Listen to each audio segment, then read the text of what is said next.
it makes your experience with the actual product really negative if you can't actually open it, because most of the time you blame yourself and you don't blame the product, and then you don't often want to go back to that product because you blame yourself about it. Like, when things are easy to open, it makes your experience with that product so much better.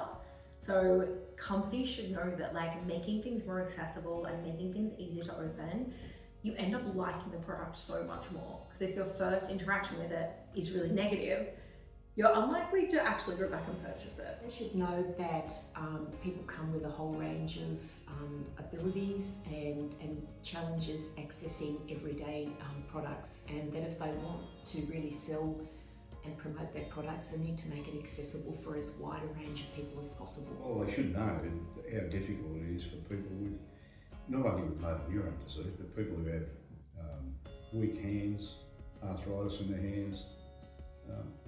It doesn't matter whether you've got a problem or you haven't. Most of these products are just difficult to open.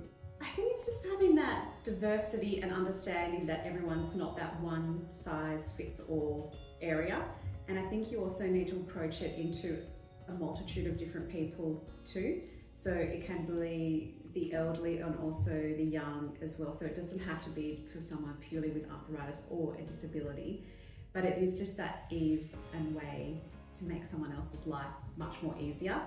And just convenience as well, because it does become a frustration sticky point, which does probably inhibit me and thinking about, do I then repurchase your product, because it is very frustrating to open.